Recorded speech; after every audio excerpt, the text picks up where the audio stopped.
Assalamualaikum warahmatullahi wabarakatuh. Alhamdulillah, kami berada di depan makam Syekh Tosagena, pekuburan tertua di Makkahul Mukarramah ya. Namanya Maqbarah Syubaika ya. Salah satu pekuburan tertua di Makkahul Mukarramah namanya Maqbarah Syubaika. Disinilah dimakamkan Syekh Tosagena ya, Syekh yang kelahiran Belawa. Masya Allah, berapa kali mau dibangunkan bangunan di sekitaran sini, proyek besar, tapi tidak pernah jadi ya, tidak pernah jadi.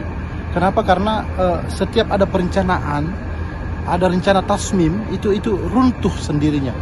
Ini berada di samping Masjidil Haram, bangunan baru di daerah Syubaika ya. Kita lihat di depan kita ini ada hotel-hotel yang bintang ya, termasuk di sana itu kelihatan Hotel Anjum bintang 5.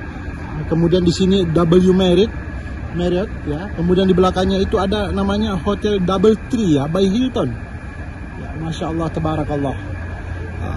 Tapi ada tanah ya, ada tanah yang begitu luas, yang sangat potensial untuk dibangun hotel-hotel bintang 5.